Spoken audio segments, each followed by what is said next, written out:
Russian officials meeting in Saudi Arabia for talks as the Trump administration seeks a ceasefire in Ukraine. Fox's Jackie Heinrich reports. The president's team, which includes Secretary of State Marco Rubio, National Security Advisor Mike Waltz, and Middle East envoy Steve Witkoff, is set to sit down with the Russians tomorrow in Saudi Arabia. But ahead of that meeting, the Russian Foreign Ministry set a pretty hard line, which was no territorial concessions as part of any peace deal. It follows Ukrainian President Zelensky's warning to President Trump that Putin does not actually want peace. President Trump disagreed with Zelensky that Russia wants just a pause in fighting to reestablish its war footing. He also disagreed that Russia would wage war on NATO if U.S. support shrinks. But Germany's reportedly getting concerned. Zelensky declined a proposal that would allow the U.S. access to the country's supply of rare earth minerals, arguing that the U.S. needs to provide greater security assurances for a deal to be finalized. President Trump's top diplomat has met with the leader of Saudi Arabia's kingdom with talks about the future of Gaza. Fox's Jared Halpern with a story. Secretary of State Marco Rubio is marking 80 years of U.S.-Saudi relations in Riyadh. A spokesperson for the State Department says Rubio and Crown Prince Mohammed bin Salman reaffirmed implementing a ceasefire in Gaza that ensures the release of all hostages and contributes to regional security. Saudi Arabia and other Arab allies have criticized President Trump's plan for a U.S. takeover of Gaza and the relocation of the nearly 2 million Palestinians who live in the territory. Tomorrow in Saudi Arabia, Rubio and other Trump administration officials are expected to meet with a high-ranking Russian delegation to begin talks aimed at ending the war in Ukraine. In Washington, Jared Halpern, Fox News. America's listening to Fox News. I've just been feeling so sluggish lately. You should try the Metamucil 2-week challenge. The Metamucil 2-week challenge? Yeah, Metamucil 4-in-1 fiber helps trap and remove the waste that weighs you down. Start your daily routine now, and in 2 weeks, you could be feeling great. Well, it's been 2 weeks. How you feeling? Lighter and feeling great. If you want to feel lighter by promoting digestive health, sign up to take the 2-week challenge at Metamucil.com. These statements have not been evaluated by the Food and Drug Administration. This product is not intended to diagnose, treat, cure, or prevent any disease. Hey, can you blow up some balloons for Jack's party? I can't. I'm so congested. You need Sinex Saline from Vicks. Sinex Saline nasal spray? Yeah, just Sinex. Breathe. Sinex Saline instantly clears everyday congestion associated with colds and year-round allergies with a gentle, ultra-fine mist that's no mess and easy to control. Daddy, we need more balloons. On it. Enjoy life's important moments without congestion. Try Sinex Saline from Vicks. Just Sinex. Breathe. Use as directed.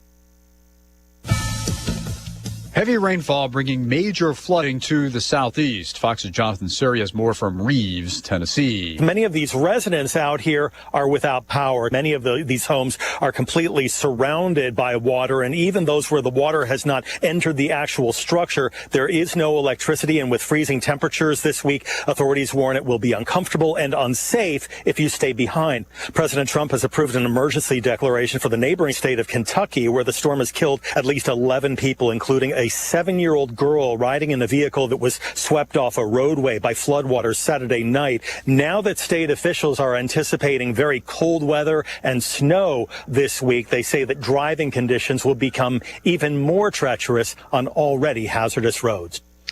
President Trump has tasked DOJ with investigating wasteful spending within the federal government.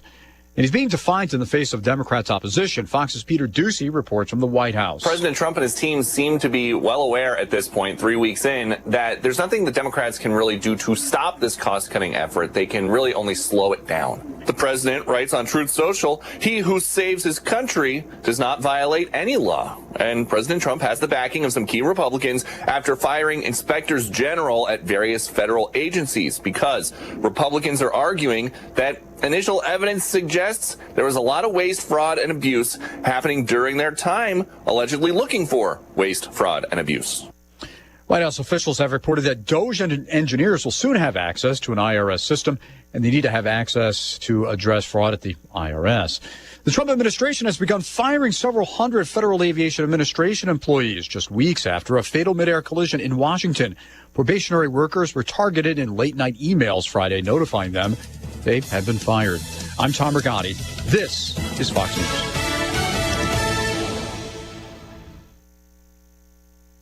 Hello again, everyone. Let's check weather for Eastern Illinois, Champaign-Urbana and vicinity. And this cold wave weather pattern firmly ensconced and getting colder here over the next couple of days, especially in the wake of a weather system rotating out of the southern periphery at edge of this Arctic air. Snowfall over parts of the plains, western through southern core belt areas in particular. Over the next couple of days will be generally in the northern flank of that. There are indications, of a brief pattern shift. You'll like it. February thaw expected to get going over the weekend and more so into next week. In the meantime, much colder today, variably cloudy skies, few snow flurries developing this afternoon, the high about 17. West-northwesterly wind will be manageable. Very cold tonight, mostly cloudy 2 above. Tomorrow, very cold, partly sunny. Few snow flurries late in the day and a high around 14. We'll get into a touch, maybe dusting of snowfall here tomorrow night into Wednesday. 10 tomorrow night, about 16 on Wednesday. We'll be down near 0 Thursday morning, 5 below Friday morning. Highs in the teens to lower 20s, heading up to freezing for high temperatures over the weekend. For CVJ Broadcasting, I'm Pete Olchis, Greg Solgay. They played like a Tom Izzo team, gritty, nasty. We talked to our team a lot about winning the battle of the glass, and we didn't win the game. We fell in love with what was easy, which was shooting threes, and got away from, I thought the difference was the last 10 minutes of the game where we had been living in the paint.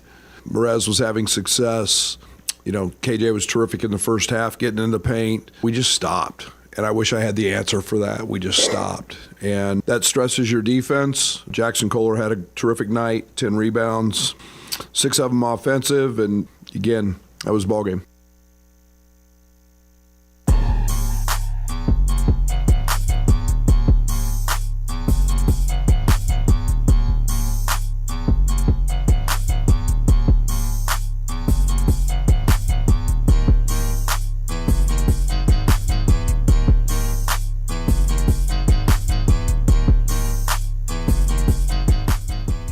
Hey, what's up? It's The Drive with Sam Piper, ESPN Radio 93.5. Derek Piper, Kyle Tosk.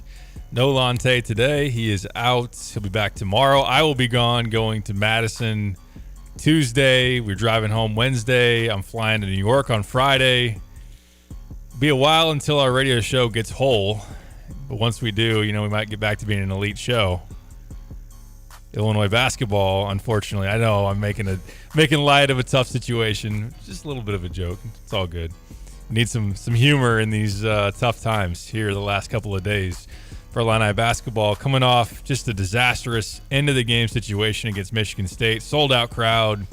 Terrence Shannon Jr. jersey night flipped upside down, literally. And it's the curse of the upside down jersey. As soon as that thing happened, you kind of felt like, oh boy, that is a awful omen. And sure enough, it all fell apart. Bad omen, no doubt. And for as embarrassing and can't happen as that was, the end of the game for Illinois, not scoring in the last 8.5 minutes, essentially. Michigan State finishes on a 15-0 run. They end up winning by 14 points, 79-65. And then I'd imagine that word has gotten around, if you are on social media, if you're reading the Illini Inquirer and other Illini basketball news outlets. Merez Johnson, who had 2 just heroic blocks at the rim during that game, one of which, the two-handed swat. I know that the Gus Johnson clip went around and was pretty cool. I didn't, of course, listen to the whole game. I know people maybe have changed some of their opinions on Gus through the years, but that was a cool call to see, but him coming down, you knew he had a hard fall, and the news today that he's broken his wrist and he is out indefinitely. Brad did not say that he's done for the season, said that we don't know when he's going to come back and that he will be out for a while. You'd imagine that is up in the air, though. That is in risk of him not returning this year. There's only 5 regular season games remaining. You're at the Big Ten tournament just a few weeks from now, 3 to 4 weeks from now, and then, of course, the NCAA tournament as well. So a lot to talk about here in Illinois. Quick turnaround. They're at Wisconsin tomorrow night, a team that just beat Purdue at Mackey, a team that is top 10 in the country in offense, and they're going to be a load, and they're trying to get revenge on an Illini team that beat them earlier this year, an Illini program that has owned them over the last couple of years. So we should talk Merez impact. We should talk Michigan State. We should talk Terrence Shannon. Where do you want to start, Kyle? Where should we start? We can start anywhere. I was just going to say, it just keeps getting worse and worse. And, by the way, 4 of your final 5 games are against teams in the top 13 of today's AP poll. 2 of those on the road, 1 of those on a neutral against a national title contender with the number 1 pick. Buckle up. It's not looking promising right now after what happened. Saturday was your chance to build some real momentum, to secure a high-level win on your home floor, and you looked like you were in position to not only do that, but do it in sparkling fashion early in the game. And I can't explain that last 8.5 minutes. I mean, I kind of can explain it based on the 3-point shooting we've seen from this team, but to just have your offense completely dry up like that, and I mean, not only that, Michigan State's just punking you to close the game, a crucial game on your home floor. Jackson Kohler gets 2 offensive rebounds on the same play and an and one to ice it. Like, it's kind of the nail in the coffin for me of the, will they, won't they? Is if they put it all together, maybe down the stretch you're going to get hot and this can really turn into something. Seeing that unfold there at the end Saturday night to me was kind of like, all right, it's just not meant to be this year. And then pair that with the Merez news, which I tweet, I'm like, there's always kind of that one moment where it's just like, all right, it's not going to happen. And seeing the Merez news on top of all that, it's like, all right, there's just some snake-bitten aspect of this year's team that it just feels like it might not ever come together. Do you regret not taking the Deal or No Deal Sweet 16? Yes. I'd like to amend my choice on that. I don't think at this point it would be the same offer, but yeah. I'd take 1 win in the tournament maybe. I'd have to consider it. Yeah. And the landing spot in the tournament is going to be interesting as it progresses. Like you said, a really tough finish to the schedule, especially this week, going against Wisconsin, who's now 12th in the net. They're 9th on KenPom. They're trending really, really well right now. And then Duke, who is Duke. They're 2nd in the country in the net, 2nd on KenPom. They got Cooper Flagg. They got a lot of talent. And if you lose both those games and then stare a stretch down, where there's really nothing guaranteed. Iowa's in a rough stretch here, but you should take care of business in that game. You can't assume that it would absolutely happen that way, but Michigan, Purdue after that. So, again, there's a lot of ways to bounce around here. One thing that is really unfortunate, obviously Merez has been, for the most part, playing tremendously over the last month or whatever it might be for him, has come on and made himself a starter, made himself a high-energy guy, a big part of Illinois owning the offensive glass, being the number 1 rebounding margin team in the country. We saw him on some really in the first half of Michigan State. He had a nice finish at the rim, goes down, contests one. I don't know if it was actually considered a block. I think he might even got a steal on the play. I can't remember what they attributed to him. And then he gets that ferocious fast break slam that was awesome. And he's a fan favorite. He's got to be a coach's favorite.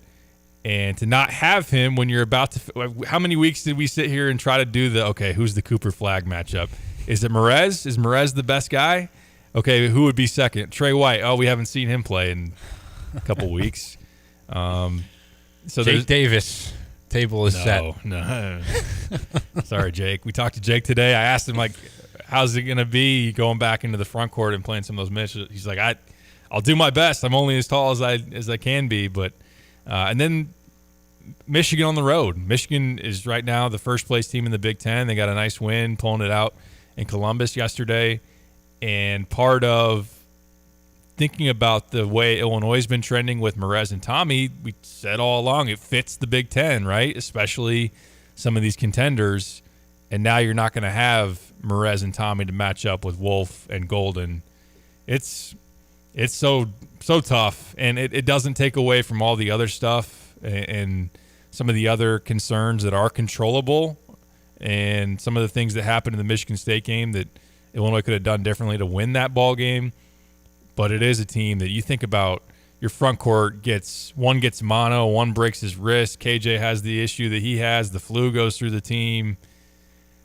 It's just been a squad that has been fighting it and has gone through adversity and obviously hasn't developed the way that we expect them to during the middle of the season. Some of that has been adversity and availability not being there for the whole team, and then also just some other flaws that have come to light over the last couple of weeks. I mean, over the last 11 games, Illinois is 5-6, and a team that at one point was thought to be, whether it be a 2 seed or 3 seed type of range, and now it's 6 or 7 and trending lower. I mean, if they don't change course, I mean, the 8-9 game is very much a real possibility. I wrote that. It's kind of what I'm expecting at this point. Just Yeah. feels so 22-23 like in a Yep. lot of regards.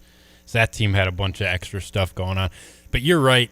I mean, let's face it, even when this team has been fully intact, which they were theoretically, I know you didn't see a couple guys that maybe you would have wanted to see, but theoretically this team was whole on Saturday. You lose by 14 at home to Michigan State in a big spot, in a big atmosphere. This team has had its issues with everybody, but I think a big story of the season is going to be just it's been a stake-bitten team with starting after that West Coast trip where the vibes could not have been higher. We have Final Four predictions coming out. We got people saying, this team's the best team in the Big Ten. I was one of them. I was all in coming off that Oregon-Washington trip. KJ breaks his wrist. Tommy goes out with mono. You got all the sickness going around, and now, the Trey White and Dre Gibbs-Lawhorn situation. I don't know what's going on there. We'll probably talk about that at some point, but the sickness is part of that and why all of a sudden that's been disrupted. So it's just been a lot of just tough breaks for this roster that I think has caused a lot of turbulence when it felt like they were just taking off, and then there's just so many things that have happened. That's not to excuse a lot of the things that have gone on the floor in terms of what has happened with this defense here recently, the offensive struggles late in the game. I mean, that was really alarming. And again, the youth of this roster, and I think there were more flaws than you thought, but the point being, like, man, this team feels like it can't catch a break, and that's going to be a big story of this year. And now with Merez, I mean, that he was the one constant just in terms of what you could expect from him on the floor every night. He had his ups and downs, and he had his off games, as every freshman is going to, but you just didn't have to question the effort level, the motor that he was going to bring, the rebounding numbers. It just tally him up for 6-7 rebounds, 2-3 offensive rebounds every single game. Tally him up for one rim-rattling dunk that just gets the team going, a blocked shot. He was so consistent on a team with so much inconsistency and so many guys that you just have no clue what you're getting. You felt like, at least I know what Merez is going to do when he's out there. Now you don't have that anymore. And now, really, the biggest strength of your team, rebounding and offensive rebounding, your best one is gone for the rest of probably the season. And for a team that continues to take a lot of threes and struggle to make them, now your best offensive rebounder's out. That's a tough blow. He's going to be sorely missed here down the stretch against some of these really good front courts, and that's just really tough news on top of what was already a very dejected fan base and basketball team. Yeah, this has already been, with Merez and Tommy available, a front court, and not to lay it all on them, but a team that's giving up way too much on the defensive glass, right? I mean, you look at the Michigan State game and the number of offensive rebounds that they came away with, and they didn't need a ton of them because they shot 50% from the field on the game and thereabouts. And I think from about the 8-minute mark in the first half on down, it was 54% from the field. They missed 22 shots and got 11 of them back on the offensive glass. Like that's a defense, and that's something we can spend more time on. And, of course, we can talk late game. We can talk three-point shooting. There's a lot to hit on within all the storylines, all the things that went wrong in the Michigan State game, and then obviously pushing forward. But 16 offensive rebounds given up on the road at the rack. And that's not a team that has a very good and imposing front court. Michigan State's great on the glass. They've done that all year long. But you'll see better big men than Jackson Kohler, even though he had a great game the other night against Illinois for sure. It had me thinking, Kyle, like previous seasons, how things have gone in terms of breaks going against you. And it does play a big part of the equation, obviously. Last year, you had the Terrence Shannon thing pop up in the middle of the year, and that was the height of adversity, you would think, for a team that you could face with one guy in a given stretch. 6 games he missed, all the distraction about it, around it and everything, and the wonder if he'd ever come back that year and whatnot. It was a great thing that he only missed 6 games, that you had the build-up through the meat of the Big Ten schedule to get him back acclimated, have him hit his stride, have him go down the postseason stretch. And then really it was a team that was whole and healthy. And I know if you go to the 21-22 year when they won a Big Ten title, that team going into the postseason, you had I hate to laugh at it, but Trent gets pink eye and Grandison hurts his shoulder. So that was something that as they went into the NCAA tournament, they were not in peak form. And when you had Curbelo, that whole situation going on. That's a great call. Great call. I think because of that one, the one that you just mentioned, that was something that lowered the ceiling for that team, where I think Brad mostly got the most out of that team that year to win a Big Ten title. Yes, you lost in the second round and were starred for a second weekend as a program. But, to build off that, do you think age and experience is the simple explanation for that? Because you look at that 21-22 team, Curbelo goes down with a concussion, 4 or 5 games into the season. Trent Frazier, as a fifth-year guard who's been in Brad Underwood's program, steps up and plays point guard for that team the rest of the year and does it at a really high level. And it just kind of steadies the ship. And you had veterans on that team with DeMonte and Grandison coming back. Then 22-23, there was a lot of extracurricular distractions that go on with that team, and it kind of falls apart a little bit because you had so much youth and it was a brand new roster. Then last year, you've got an older veteran group, guys that have carried over from year to year with Coleman, with Goody, with Ty, and they navigated that. Now this year, you've got some wrenches thrown in there and some adversity, and it just feels like a younger team that's just all brand new, hasn't been in the program, is struggling to navigate it and struggling to find their way out of it. Is it that simple of an explanation? It's part of it, I think. I think that would be something that obviously has been proven out in those examples you've given. And this one, I wish, and I think a lot of fans wish that you'd have more veteran experience on this team. And not only that, but guys that have played together for a longer stretch of time. I think that allows you to be a little bit more in sync, a little bit more maybe on-court leadership. And maybe even, I know this has been a conversation recently, maybe that allows Brad to coach them a little harder, right? I think that there is maybe and I don't want to sit here and act like I'm in Ubben every day for practice and I know what exactly goes on. This whole time, well, I think it'd be satisfying to the outside to see Brad a little bit more animated on the sidelines, to see Brad maybe tear in a little bit more when his team isn't doing what he's asking. Like, hey, during the game, if you're not driving the ball, then we're going to have a confrontation on the sideline, or we're going to say something in the press conference that's a little spicy, a little fiery. I think because you don't have the holdovers, you don't have a team that's been together, you don't have players that have been in the program, save for DGL, who still yet has played big minutes during his career, that might be holding Brad back a little bit. I'm not saying that's the reason why this team hasn't been getting it done at the level that they should, but I definitely think there's something to be said for when your backs are against the wall, when things are going wrong, that there's vets and guys that have been around that can hold down the fort. We saw that last year. We saw that in 21-22. As you mentioned, it doesn't maybe fix some of the flaws of this team, but I think it would be something that Brad would hope to have that obviously he doesn't this year. Because it does feel like, and I know I've seen some people even nationally talk about it, it does feel like there is kind of a lack of leadership or just, that steadying presence within this team, just within a huddle, within guys on the floor. And you thought maybe KJ could be that, but he's still a freshman point guard. And he just, there's a lot of inconsistency with his decision making. And it feels like when things are going wrong for him, they spiral and they turn into some bad shots. But you don't have that, loudest guy in the huddle. You don't have that, presence that you can turn to just say, all right, guys, we're good. Like, I'm gonna take over and drive this ball because we haven't driven it in 8 possessions. We've taken 7 straight threes. I'm not gonna let this happen anymore. Like Terrence Shannon, or even some guys that aren't necessarily star players, like Luke Goody, a guy that you just was always talking and always just kind of huddling the guys together, and just feels like there's not that presence. And also, I think from the sideline, there's kind of a hesitancy to do that. Like you said, it's absolutely something I've noticed, to where it's felt like Brad has taken a lot softer approach, at least in the open with this team. And you've talked about it before too, to where it is just a lot like, look, I got a young team, and he's been ultra patient and he's been ultra hesitant to, throw any challenges out at guys publicly, or, chew a guy out and, bench a guy. I don't know. it feels like maybe you are missing that carryover and missing that, veteran guy. And that was a conscious decision made by Brad Underwood to build a brand new roster with 10 new guys.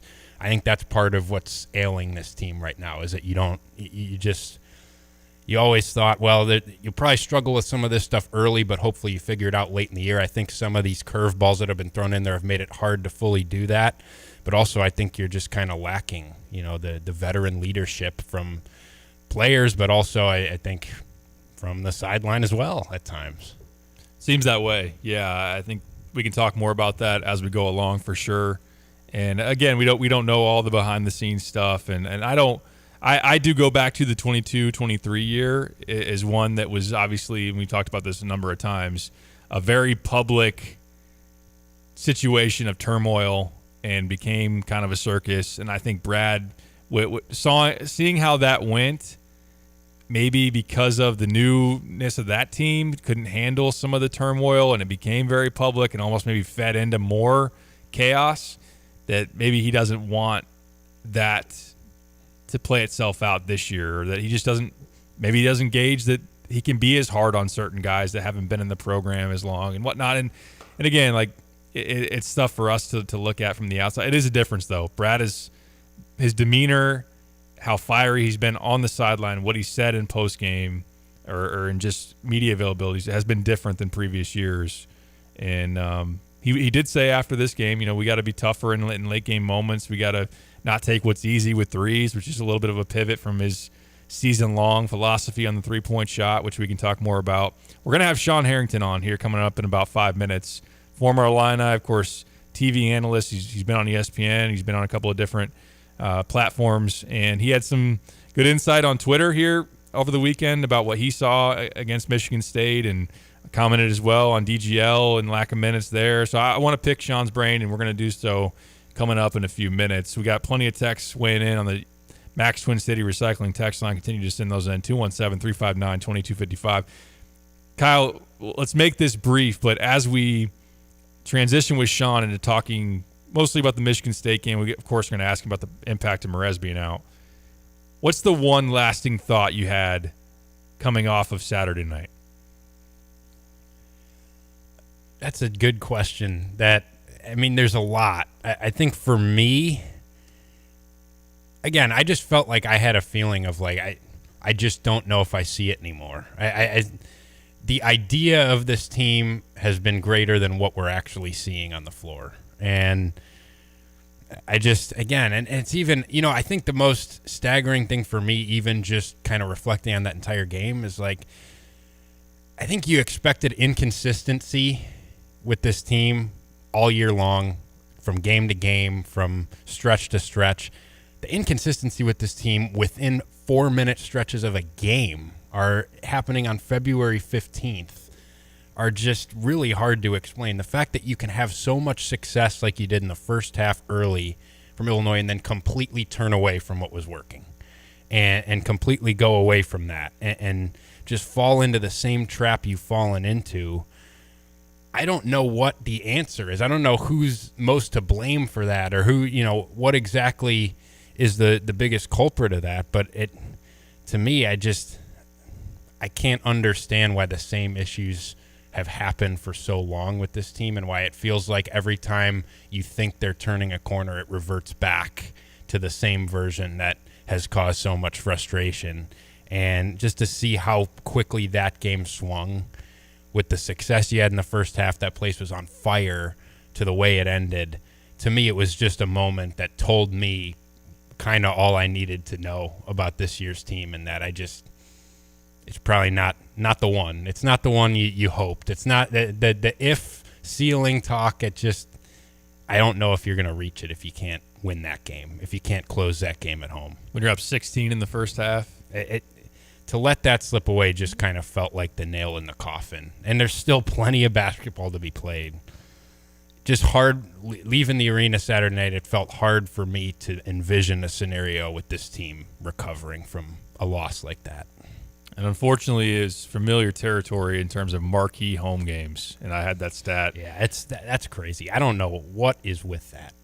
2-6 over the last 4 seasons when top 15 teams have come to Champaign, and they've lost 4 straight between this year 2 against Michigan State and Tennessee, last year Marquette and Purdue. One of those wins, surprising as it may sound, came again in the chaotic 22-23 season. Is that right? Yeah. They were 1-2 in the Big Ten title season, 1-0 in the 22-23, and then 0-2 the last 2 years.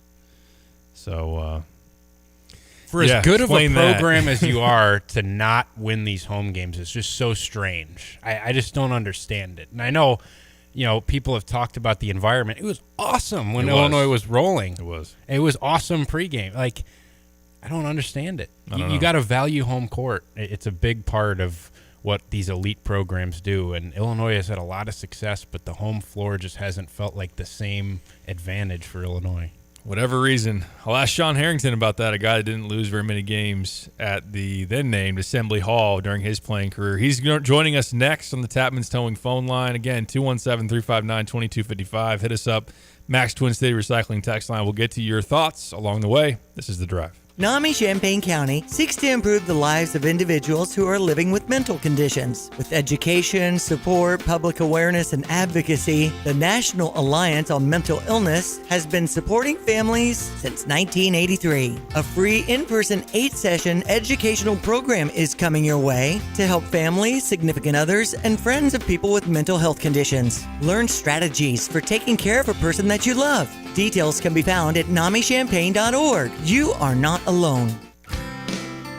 Tim Onsett, talk to me about Dedicated Diesel and Dixie Chopper. Anything new here? Now's a great time to get over to see Andy and get your Dixie Chopper picked out. Make a deal with him. Financing available. There's discounts for first responders, all kinds of things. Andy can run through that and help you out. I know most people aren't thinking about mowing yet, but this is the time that the prices are going to be the lowest. And Gale Ferrex Trucking, how's everything? Oh, we're trucking along. It's busy right now. We have 2 empty seats. I think we filled one up last week. We had a nice young guy come in and get set up, and he's going to be going out here in a week or so, and that'll leave us 2 seats for somebody that wants a guaranteed gross pay for the week and wants to have some home time and be able to enjoy his family also. Awesome. And how do they contact Tim Onsett?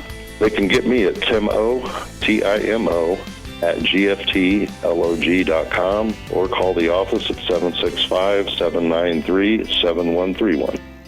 You know ABC Heating and Air Conditioning is locally owned and operated for over 50 years. And you know they help you with your HVAC issues any time of the day or night. But did you know now through March 31st, you can save up to $500 off a complete Amana heating and air system? That's right. ABC Heating and Air Conditioning is offering a special until the end of March where you can save up to $500 off a complete Amana system. Call Gina at ABC Heating and Air Conditioning for complete details or visit abcheatingandac.com. Want unbeatable prices on your next furniture purchase, but also seeking that local hometown feel? Look no further than Kelsey Furniture in Tuscola. Customers rave about their friendly, established staff, as well as their great selection, amazing prices, and second-to-none delivery service. They're a third-generation local business, and they've always got your best interests at heart. Find the look you love for less. Open 9 to 5 Monday through Saturday, but always available online at kelseyfurniture.com. That's kelseyfurniture.com. In 1925, a small plumbing company began its journey in Urbana, Illinois. Over the decades, the business grew thanks to hard work and great people. In 1966, things changed when Dave Reichard, a veteran, met veteran Ken Asklin, who was an architectural engineering grad from Illinois. The two realized their shared vision for excellence. Their partnership took root, and in 1975, the name changed to A&R Mechanical. With Dave as president and Ken as vice president, A&R Mechanical expanded services, becoming the go-to full-service contractor for all of Central Illinois. A&R went from a plumbing-only contractor to a full-service mechanical contractor with their own sheet metal shop. Today, A&R is a plumbing, heating, ventilation service company with the same excellence in customer service as they provided nearly 100 years ago. Design, build, and maintain. That's what served A&R Mechanical for nearly 100 years. Find them at Lincoln and Kettering in Urbana or online at ar-mech.com. Illini fans win free tickets. Stevie J Broadcasting has teamed up with Express Employment Professionals, your local link to top talent opportunities. Text Illini to 217-359-2255 for your chance to win tickets to upcoming home games. That's Illini to 359-2255. Express Employment Professionals, respecting people, impacting business at 1001 North Mattis. Express Employment Professionals says go Illini. Visit expresspros.com. We all have a mission in life, something that drives us to explore, to grow, to love. And when we discover it, we're made whole. At OSF Healthcare, we want you to be the best you possible. We're here for you on your schedule to make your life just a little bit easier. Whatever your mission is, we're here to support it. Your life, our mission. Learn more at osfhealthcare.org/mission.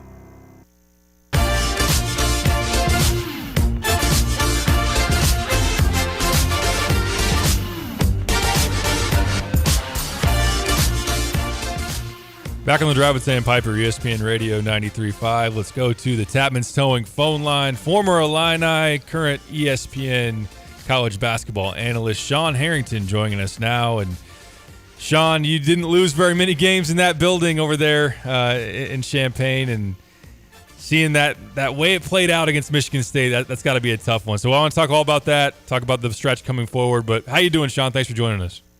Yeah, absolutely. I'm doing great. Thanks for having me on. So I want to start here, Sean. We talked about this right before we went into the break, and I had the stat over the last 4 seasons, Illinois just 2-6 against top 15 teams at home. Of course, you're facing within that some of the best, some top 5 programs. Tennessee #1 in the country last year. Marquette was #4. Purdue with Edey last year was a load. But you'd think for all the success that Illinois has had over the last stretch, the last 5 years with Brad and the players they've had, that and the environment that you usually get over there for those games, that it would be better than that. I don't necessarily have an explanation for it. You're a guy that at the time you were playing a very high point for the program, and I know you guys didn't lose very often. Is there anything you look at within that other than just being disappointing and some missed opportunities? Yeah, I think it is a mystery, and it's because we were very successful there, and when you're talking about the last 4 years, this is a team that's been competing for Big Ten titles in the last 4 years. So it's not this is a quality team that you're talking about for 4 years, and they've done really well on the road. And I don't know the exact stats now, but I thought they had the best road winning percentage for a little while there in that stretch too. So this team is capable of winning big games. They're capable of winning on the road, but it's baffling at times to see some of these home losses. And you mentioned those are ranked ones you talked about, but there's been a handful of non-ranked mixed in there too in the last 4 years, which is concerning to see. And it's a great environment, and I think it's taking pride in it. I don't know if that's the case, that defending the home court's not as big of a goal or pride for maybe some of these guys, but that was every season we wrote it on the whiteboard, and we're going to go undefeated at the Hall, and that was a goal that we wanted to check off. So, and if you want to compete for a Big Ten championship, you have to win at home, and that's a big key. And they've dropped a few this year. They've dropped a few in the past. That's hurt them from winning the regular season title. The past couple of years too is 1 or 2 games at home that you drop. So it's we took a lot of pride in it too, and I know the culture of college basketball has changed with recruiting, and we had a lot of local guys. We had a lot of in-state guys, and we took a lot of pride in in-state representing the state of Illinois and winning at home. And it's still something that we talk about when we get together. And our senior year, we put it on our rings. It was to defend the Hall 51-2, and that's what we did over those 4 years. And it was the best winning percentage in the country over those 4 years. So we did take a lot of pride in it, and it's hard to figure out right now exactly why they dropped some of these games at home. 79-65 on Saturday night against the Spartans, of course, and a lot of people are talking about the 15-0 run to close for Michigan State and Illinois not scoring a point, essentially for 8.5 minutes there, had a 1-point lead after a Benham Rickhouse bucket, and then after that, 15-0. But before we get there, Sean, this was a 16-point lead midway or thereabouts in the first half, and then they cut it to 4 by halftime, and then obviously it was a back and forth battle for a while in the second half. What did you see to where a 16-point lead goes away? What led to that before we get to the closing time stuff? What even put Illinois in a position there where they didn't maybe continue to step on their necks and stay in control? Yeah, well, you stepping on your neck is keep your foot on the gas. You know what I mean? And that's I thought they came out on fire. Not just shooting the basketball, but energy was high. I thought the style of play was aggressive. I thought attacking the rim was really good. Getting into the lane was really good. And then they got that lead, and they almost, took their foot off the gas a little bit and relaxed a little bit. You just can't do that. And it's, a few turnovers here and there. Those are momentum shifts, momentum changes that are unforced errors.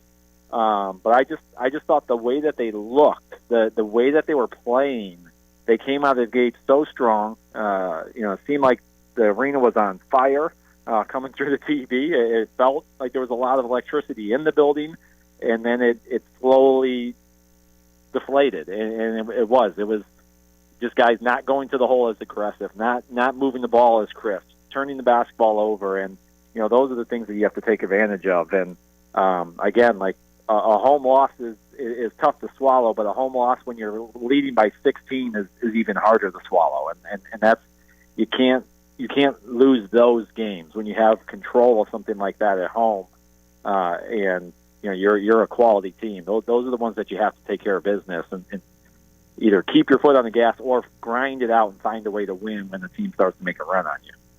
Sean, I read your thoughts on Twitter. I know that you hit on DGL not playing all that much. We didn't see Trey White at all in this last game. Do you feel like a shorter rotation led to them getting fatigued? Did you think that was part of letting the foot off the gas? And I know you hit on in general, just DGL seems to be somebody that always has the foot on the gas. What did you make of that and what you'd like to see going forward as far as that goes? Yeah, I think ideally an 8-man rotation is the best. So they're one man off of that. It was basically a 7-man rotation. Fatigue I don't see as being an issue because I think there's one more guy that needs to be getting those minutes. I think when you start playing more than 8, it's hard to get into a rhythm. It's hard to get into a flow as a player. I think those other guys need to be ready, and I believe that there's a lot of parity on this team. I think everyone believes KJ should be playing as many minutes as he can, Avicic is another guy that he's different. He's a different maker. He should be playing a lot of minutes. And unfortunately, I know Johnson. We hear the news today. It's that's a devastating blow for the kid and the team. But he's different than what you have. He's different than anything you have. But outside of that, I think you play the guys that are playing well in those games. I don't think there's a huge separation. And we don't get the benefit of being in practice every single day and seeing what's going on. But to see White and to see Dre, minutes just basically disappear overnight. You're not sure what that's for. And I don't think fatigue's a factor. I think 7-8 guys is a great rotation.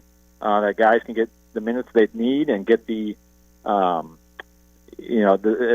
they get a good flow into the game. But not having those guys in there when, to me, those are your energy guys. And when you watch the games, those are the guys that are bringing it. And you see Dre's emotion on the court. And I'll be the first to admit when you watch him play, he's erratic at times. You're not sure what he's going to do, and maybe it's a trust factor with the coaching staff there. They're not exactly sure what they're going to get from him. But you're always getting emotion. You're always getting energy. And in a situation where you blow a lead like that and you're looking for a boost, you're looking for something, it seems like an obvious choice to see if maybe he can light a spark and get something going for the team. Sean Harrington, former Illini, joining us on the Tapman's Towing phone line. All right, let's get to it, Sean. 15-0 for Michigan State. Illinois missed 19 straight shots. 12 of those were threes. I know in the final 40 seconds where the game's essentially over, they took 4 more threes. So even if you gave them and separated that out, 15 straight misses leading up to that.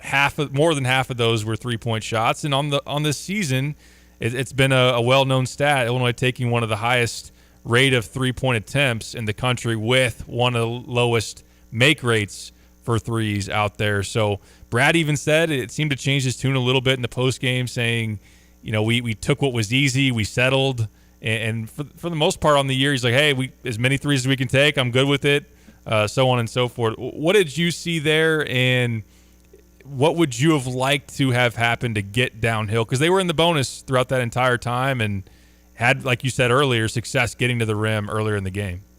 Yeah, and I think settling is the big key, and I do think that's a problem for this team at times. And they settle for an easy shot, or they settle for a three, and they have to be more aggressive. And at the beginning of the game, they're aggressive. It looks really good, and there needs to be more sets. There needs to be more actions. There needs to be more quick hitters that we're going to get to the basket. And I think the last few games, you've watched the start of the game, and they've made a conscious decision to go inside. So it's they're capable of it, and they can do it. It's just it has to be from the coaching staff. It has to be from a timeout, and here's the set we're running. Here's the play we're running. It's the players have to then take accountability and be aggressive and not settle for a three. And again, I know the three-pointer is a huge part of the game. They have to take them when they're there, but it's the shots that they're taking. It needs to be penetrate and kick. It can't be dribble step backs. It can't be contested threes, especially when the team is struggling to shoot the three and you're not seeing it go in. You need to get good looks. You need to get easy looks. It's hard to make tough shots unless you're on a heater. And there's been a couple guys that have gotten hot here a few times. You give them the green light, but otherwise, I think the quality of the threes needs to improve. But more importantly, being aggressive and getting to the basket. Yeah, one free throw attempt in that stretch when you're in the bonus for 13 minutes, whatever it was, is not good enough. And you have to find a way to get the ball inside. You have to find a way to get your guards' movement coming off of screens, coming off curl actions. I know Terrence Shan is a completely different player than what they have this year, but how many times you saw him in the corner and he would come off of those curl screens and just go into his left, getting into the lane, and just more actions where guys are getting momentum, getting an angle, getting into the lane, getting to the basket, and not settling. It's got to be a mindset, and then there's got to be plays that we're coming out of a timeout, and this is exactly what we're running these next few times. We're going to pound it inside, we're going to attack, and we're going to force them to make calls. Sean, you've been a coach. You obviously watch a ton of basketball as an analyst as well, and obviously playing at a high level at Illinois. So you have an advanced view on this. But in watching Brad's teams, and yes, stylistically it's changed through different variations of it, it has seemed like they have opted to do less set plays and more so on ball screen continuity or just a little bit more free-flowing, where obviously like a Matt Painter team, I expect to run a lot of sets. And there are others throughout the country that do that. And there are different ways to have to find success. Do you see that out of Illinois where they're not running a lot of set plays, and especially in some late game? I know you answered it there, that there needs to be more of that. How much would that be different from what we're seeing right now? Yeah, and I think you have to read your team, right? And you have to find out exactly what does this team need. I think they'll need more structure to get to the basket, and so that is probably set plays for this team. Bob Knight's one of the greatest coaches of all time, and they didn't run plays. They were motion. They were able to read and react and do those types of things. But they had the personnel that they could make the right plays in the right situations. And this is a team right now that I believe needs more structure.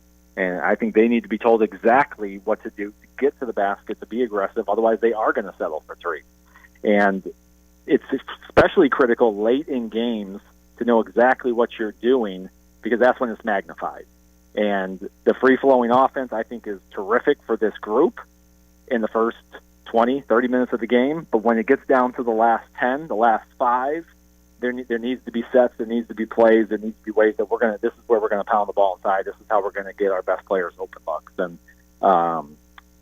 putting in a few more options for that, for late game situations, would definitely, benefit this team down the stretch. A few more minutes here with Sean Harrington on the Tapman's Towing phone line. Sean, out of curiosity, you played for two really good coaches, and Lon Kruger and Bill Self. What were those guys like in terms of schematically, maybe late in games, were they set heavy? What did that look like when you were a player at Illinois? Yeah, it was a mix, and depending on the situation. And both coaches ran a continuity offense that we would run a good portion of the game, and we would run it late in the game. And we had, counters off of that action. But then we had set plays that if we needed a bucket a certain way, we knew where we were going to go to them. And, that was another 10 to 15 plays that were kind of our go-to. So I think it was a combination of the two. With Lon Kruger was a lot of back screen, double downs, looking for shooters that kept the kind of the flow of the game. But then we had our quick hitters that we could get guys shots. With Bill Self, obviously, it was a high-low offense, and we would just run it to death on people and just pound it inside. And everyone knew what we were running, but so did we, and we just ran it better. And we had counters, but when we needed a play, then we had another 10, 15 sets that we would get to that were specials for certain situations if we needed a certain guy to get a look or a matchup that we liked in a ball game. So it really was a combination of the two with them. We had a really good continuity with both of them that got us looks throughout the game and even late game situations. But then at the end of the game, it came down to, we had to execute a couple plays and a couple of looks to make sure the right guys are getting the right shots down the stretch.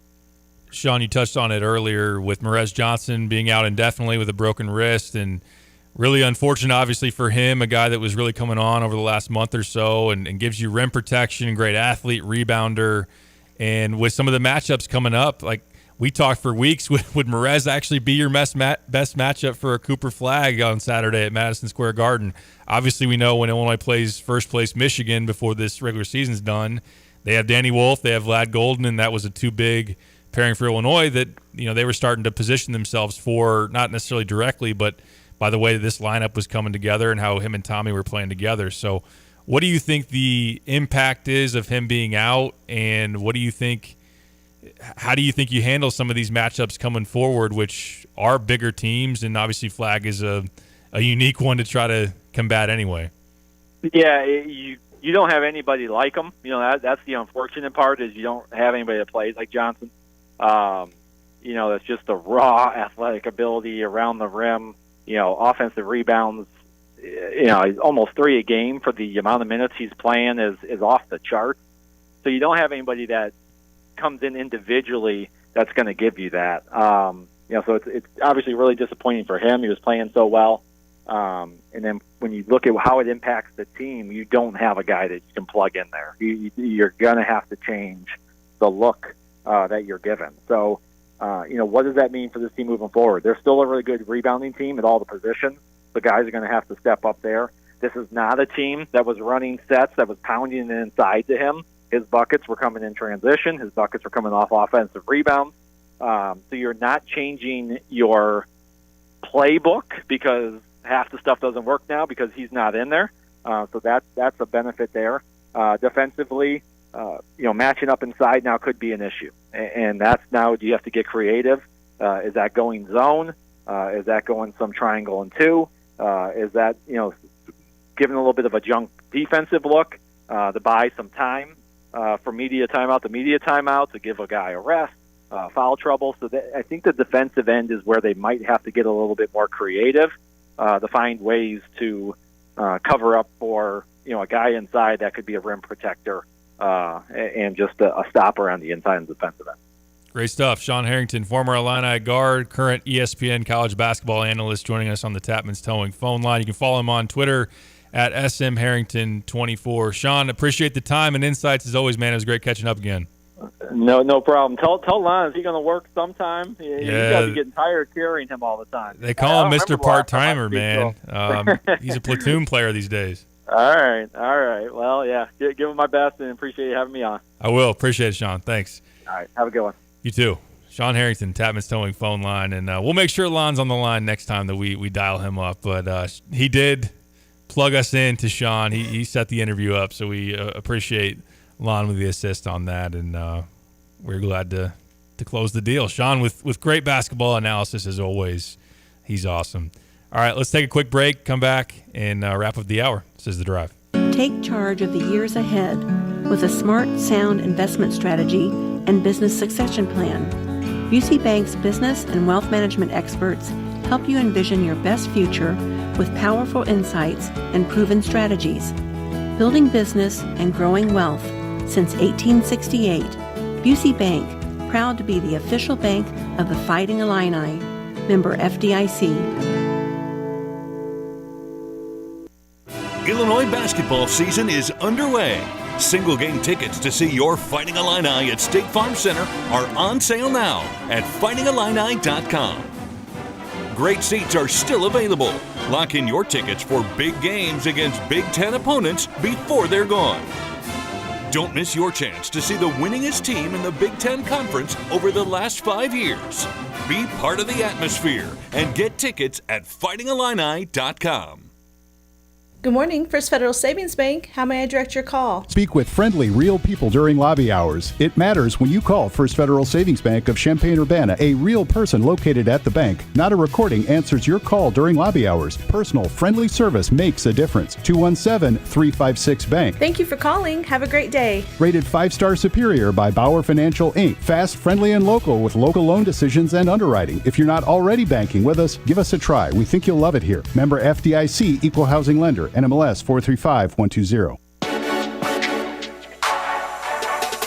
At Carpet Weavers Flooring and Furniture Gallery, we're flooring people with amazing service, great design advice, and unbeatable selection and the best prices in town. It's the perfect time to update your home with waterproof flooring, carpet, hardwood, tile, and more. Then complete your rooms by shopping our incredible selection of furniture and accessories. We also offer great financing options. Carpet Weavers Flooring and Furniture Gallery, we're flooring people.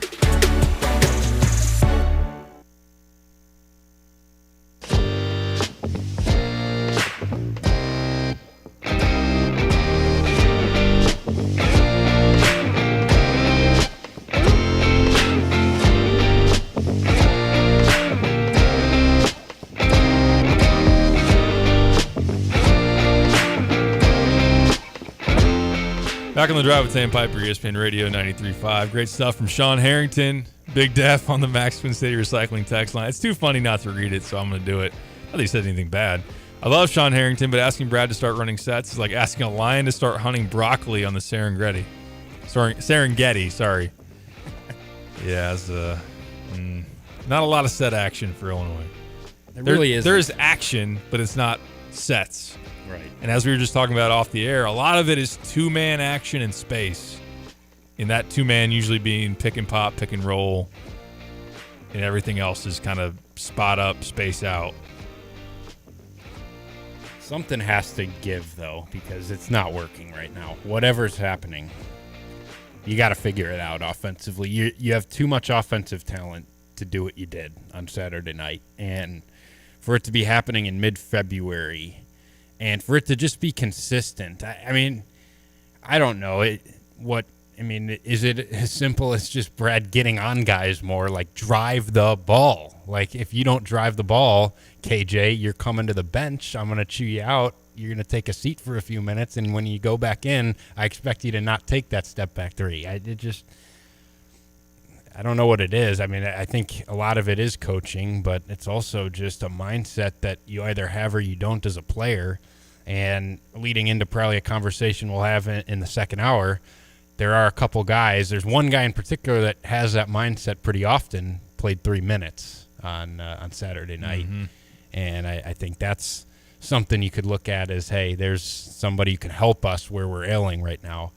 But I don't know. It doesn't feel like a simple fix this late in the year, but you're not that bad offensively, and there's no excuse for the style in which they went out on Saturday night. For sure. I know that Brad, which I don't know if we're going to play any of him from today or not, and he did defend some of the late game stuff, saying that for a while there, even while they're in a scoring drought, they had good looks, which watching it back, they had a handful of solid looks, like the Tommy turnaround on Cohen Carr, little hook shots, one that he can make, and I know KJ gets blocked at the rim on a goaltend that ends up getting overturned, and they missed a couple of close range, and Tommy had a three from the corner that he missed as well. The KJ step back, when you're in a scoring drought, Michigan State is up 6, I believe, about 2:20 to go, and he just takes one of those step back threes. It's not a good look. And I was digging into the numbers. Not that anybody cares too much about the analytics. You can trust your eyes. Like, he's made about 20 to 21% of his off-the-dribble jump shots over the last 10 games. It's not a quality shot on the whole. Can he make them? Absolutely. But there's got to be a feel of we got to go to the rim, draw some contact. I'm not saying that he's a guy that's getting a lot of star calls or treatment or anything, because obviously he's not.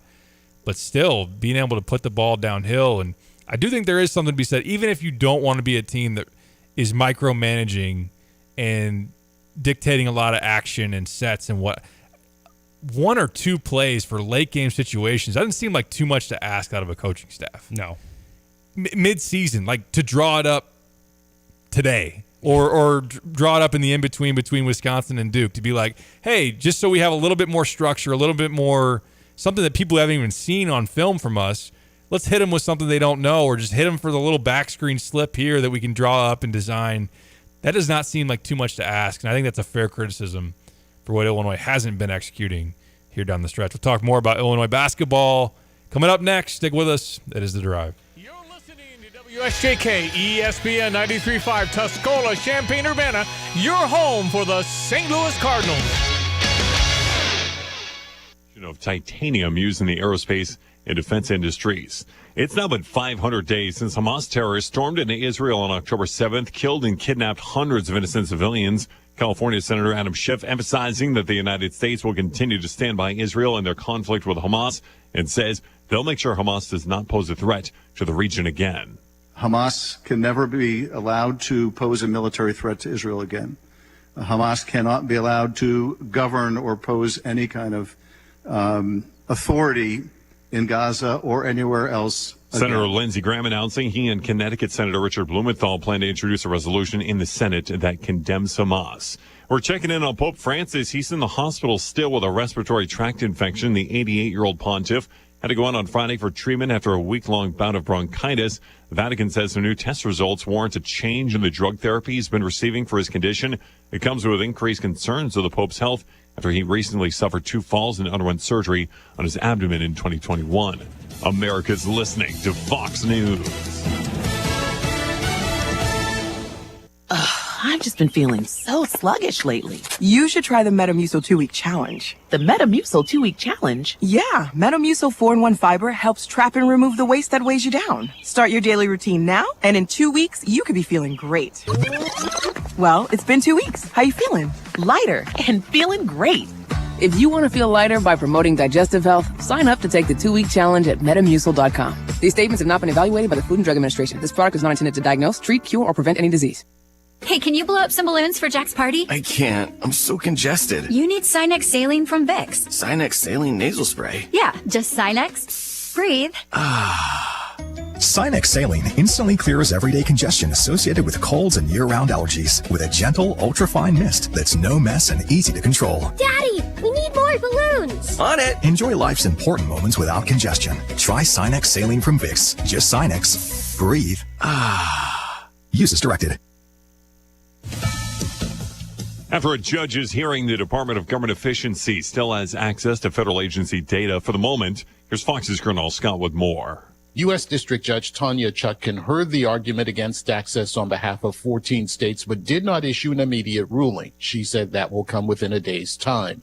The state's complaint is that federal data many consider confidential has been given to a single unelected individual, saying nothing threatens democracy more. DOGE, under Elon Musk, has been tasked by President Trump to streamline government, which could include closures and firings. A Justice Department lawyer said he could not confirm for the judge if federal workers got firing notices late last week. The court wants to know that and any termination plans to come within the next 2 weeks. Gernal Scott, Fox News. Democrats in the Senate are gumming up the works as Republicans try to confirm more of President Trump's cabinet nominees. Fox's Chad Pergram reports from Capitol Hill. Senate rules allow the minority to stretch things out for a day or two on each nominee. In fact, Democrats will likely mandate a procedural vote just to take another procedural vote to tee up a confirmation vote on the nomination of Kash Patel to become FBI director. Republicans take the pushback in stride. One nominee who faces opposition from Democrats, Linda McMahon, for Secretary of Education. Democrats find it curious to vote on a nominee when the president wants to abolish that particular department. There's a confirmation hearing Wednesday for Labor Secretary nominee Lori Chavez-DeRemer. Some Republicans believe she is too pro-labor. So far, all of President Trump's nominees have been confirmed, including HHS Secretary Robert F. Kennedy Jr. and Director of National Intelligence Tulsi Gabbard. A Delta Airlines flight from Minneapolis went belly up after crashing at Toronto Pearson International Airport today. At least 8 people are injured. All on board, though, have been accounted for. I'm John Saucier, and this is Fox News. Hello again, everyone. Let's check weather for Central Illinois. Champaign-Urbana vicinity. Cold, cold, cold, and getting colder in the days to come, including a touch of light snow flurry activity in the forecast. Matter of fact, a few flurries in here this afternoon with a variably cloudy sky. So peaks and pokes of sun, more clouds, so 17 the high. West-northwest wind will be light and manageable. 2 above tonight, up to 14 tomorrow. Partly sunny skies, a few snow flurries around late in the day. A touch of light snow flurry activity tomorrow night into Wednesday could leave a minor coating, and this would be that low moisture content, icy crystalline type fluffed up snow if we get anything at all. Now tomorrow night to around 10, the high on Wednesday at about 16. A few snow flurries early Thursday, becoming partly sunny, 0 in the morning, 15 in the afternoon, 5 below Friday morning at 21 for the high with sunshine. Over the weekend, partly to mostly sunny skies at 28 on Saturday, 35 on Sunday. Should be able to top the 40-degree mark, even mid-40s expected into the early portions and mid-portions of next week as well. For Steve J. Broadcasting, I'm meteorologist Greg Solier.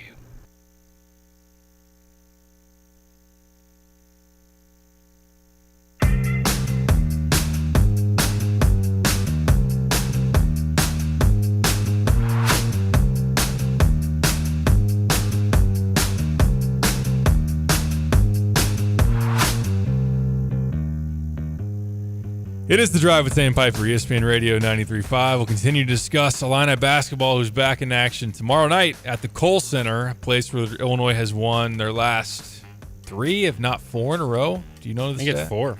4 in a row. 9 straight victories against Wisconsin, if I'm not mistaken.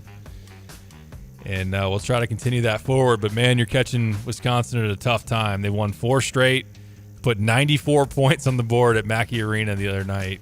And this is a team that, like Illinois, takes a ton of threes. Unlike Illinois, makes a ton of threes. That'd be nice. It would be, That'd wouldn't be it? really nice, man. It's going to be not pleasing, but also refreshing to the eyes to see a team that plays that way actually make them and not clank them.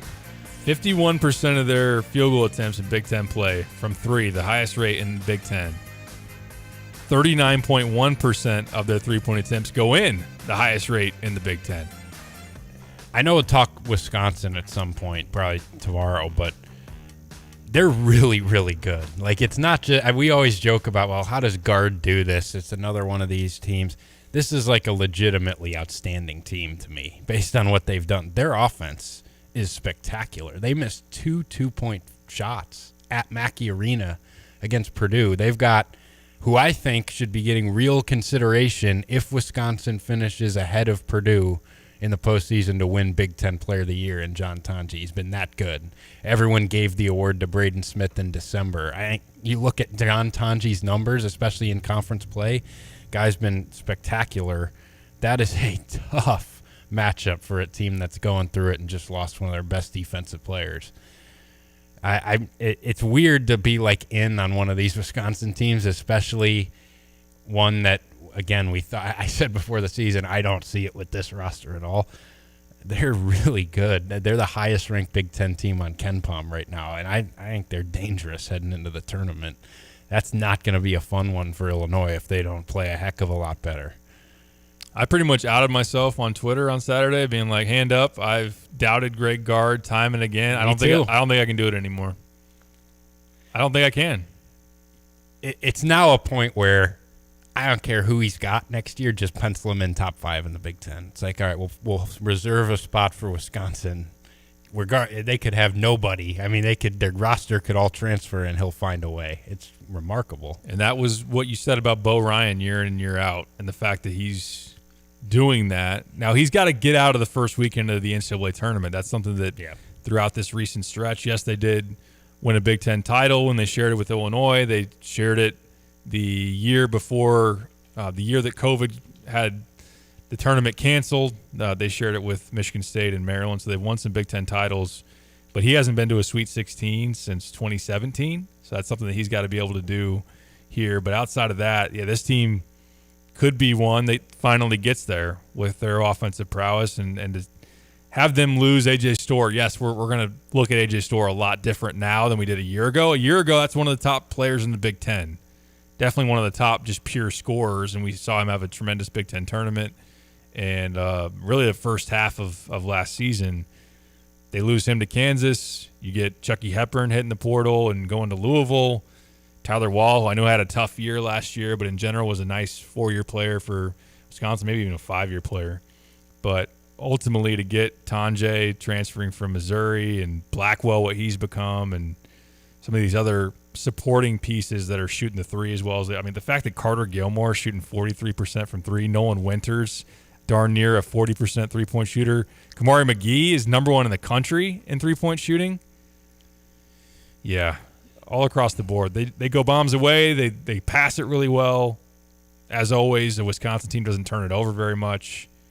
And they're getting better defensively, too. They were not very good early in the year. I think they're top 4 in the Big Ten conference play, defensive efficiency, and they're similar to Illinois. A lot of drop coverage, nothing at the rim, a lot of mid-range shots, and that's it's not a fun formula to be going up against for this Illinois team. Who, the other part that we haven't even talked about, because it's not obviously the thing that stands out the most about Michigan State, but you brought up the defensive numbers at the end of last week. Another pretty poor defensive performance, in my opinion, and a defense that just lost maybe its most impactful defender on the team, at least in spots. So yeah, that's problematic. I wanted to go in that direction as well. And you look at this team now over the last month, when you go back to that, essentially the last month, when you go back to that Michigan State game in East Lansing on January 19th, this is a team that's ranking outside of the top 100 in defensive efficiency. And I know that we talked about that late last week about, the Maryland game without Tommy really could inflate some of those numbers. You get up 90 plus and 61 points in the paint. Even if you just look at the month of February, which admittedly is only about a 2.5-week sample size, they are darn near 200th in defense throughout that stretch of time. So Rutgers had a really efficient outing. They put up 80 plus for a team that has not been scoring very well all year long, and they did it in a number of ways: fast break points, offensive rebounds, free throws.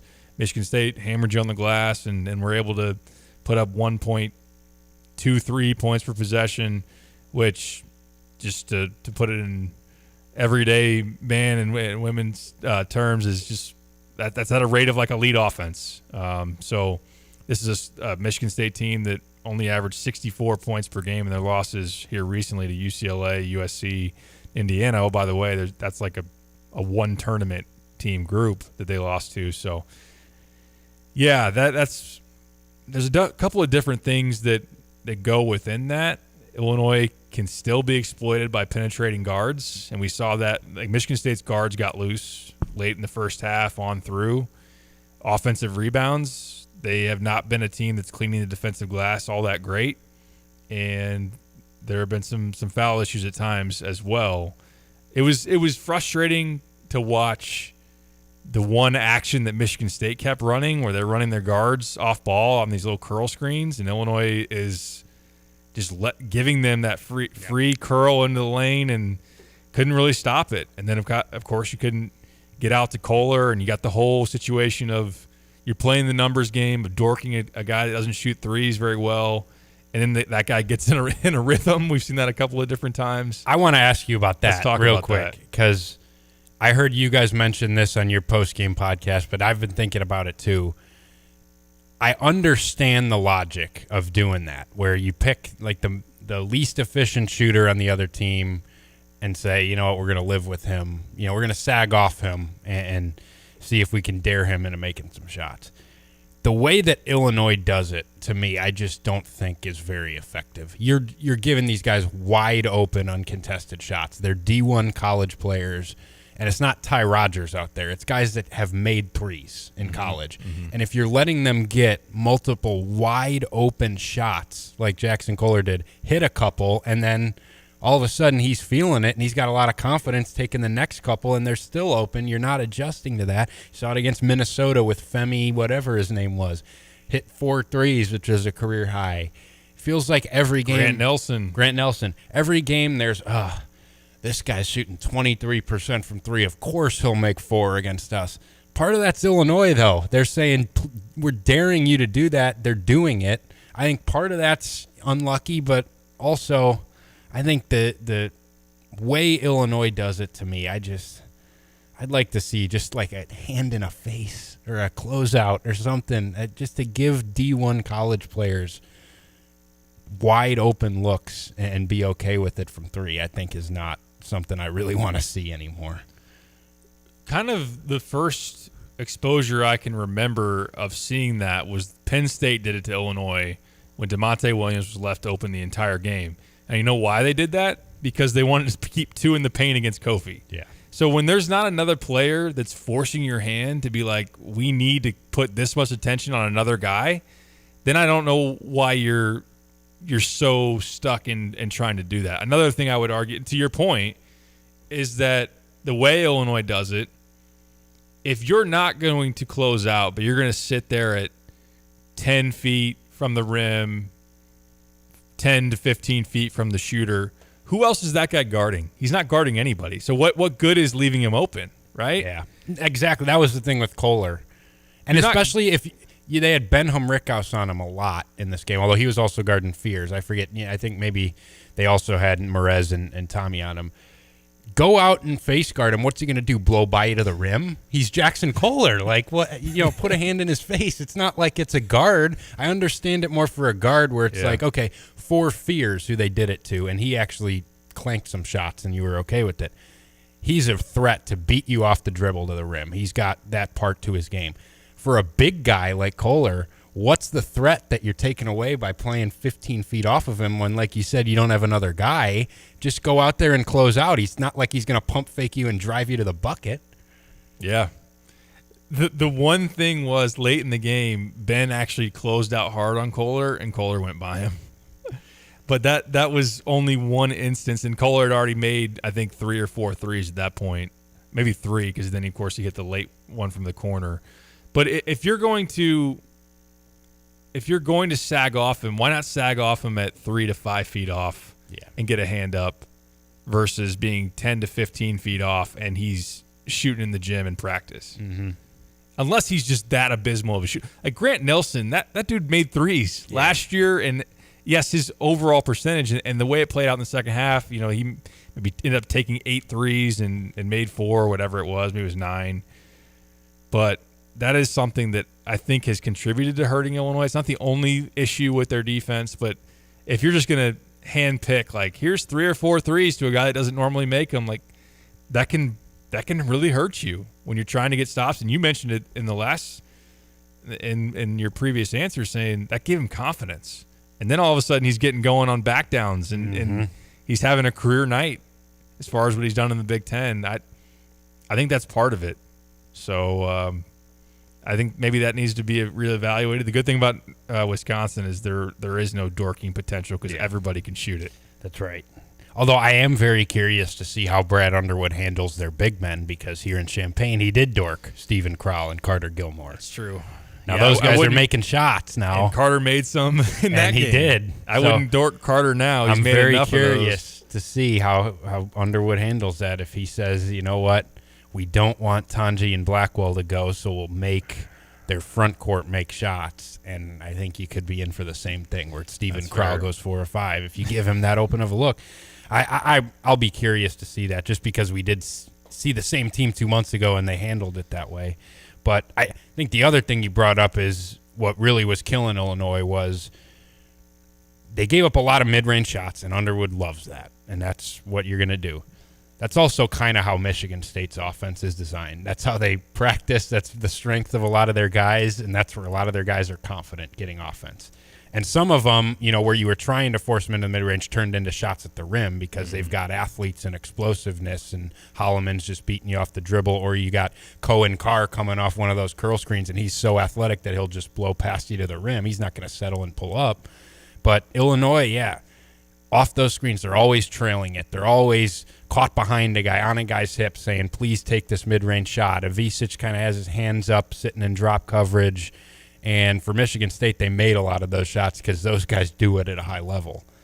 If you play a matchup with a team that, you know what, even if you disagree with the style of offense they're running, if they're efficient at doing it themselves, maybe you got to adjust, especially certain guys that you just – those shots are high percentage shots for certain guys. The mid-range thing is always going to be an analytically driven conversation, but there are certain guys where it isn't a pretty efficient shot, and you should probably guard it that way. And it did feel like Illinois was getting killed on screens, just, you know, a lot of space for those Michigan State guards and wings to operate, and they were kind of cooking you. Other opportunities to switch some of their curl screen stuff, which could have taken away some angles of the basket. And then otherwise, if you're facing guys that's one of the worst three-point shooting teams in the country. Like, Michigan State not only doesn't make threes, they barely ever take them. They don't want to take them. Like, look at the Indiana game. They got forced into them because of a zone. I know that some people were pounding the table, and we talked about it on Friday. Like, Illinois is not going to play zone. Brad just isn't going to do it. It's not what they do. You can gripe about it if you want or whatever. It's just kind of the reality of the situation. It'll also probably be awful if you implement a zone in mid-February with a bunch of young players. Yeah, exactly. I think it's stubborn, though, to continue to guard things the way that you typically want to do, but not necessarily personnel adjust to what the opponent wants to do or is good at. Exactly. And I think that's partially game plan and scheme, and maybe partially is this team too young to kind of recognize a scouting report and have it different for different guys. Like, no, you don't want to necessarily go under the screen of, I don't know, who's Michigan State's best three-point shooter. The thing is, there's not a lot of them. I think Richardson. Jace has made some, but I'd almost rather him take that than having a lane downhill. Well, and there was, I forget who it was, but somebody closed out hard on Cohen Carr in the corner. He ripped it baseline for a dunk. Yeah. Like, what are you doing? Well, he's taken like 4 threes this year. Yeah. That's a scouting report mistake. He's an electric athlete. Could have been in the dunk contest. I didn't watch did you watch any of the Mac McClung? I didn't even see the highlights. But, yeah, that's something too. And I think that's been something that's different. Kylan Boswell's gotten hung up in screens. I thought Will Riley, watching it back, got hung up in a number of screens. And at times you're way KJ as well. KJ's another guy that can get beat, and he needs the step to not, especially against a quick backcourt like Michigan State, to not have an angle pre-created for the offensive player, then try to beat him to a spot. I mean, he's going to get beat most of the time. And then you have some of the issues of like trying to then trail guys, and you foul pull-up jump shooters. Mm-hmm. So that's something where Illinois hasn't been very flexible, I think, in terms of their game plan or what they want to do. They are just kind of like, hey, we're going to run teams off the line. We're going to go over screens, not under, chase them into the mid-range, have Tommy or Merez in drop. That's another thing. Without Merez there available, your back line rim protection is going to take a big hit. And now there's even more onus on the perimeter guys to guard their yard and hold their own and not continue to let them into the soft spot of the defense.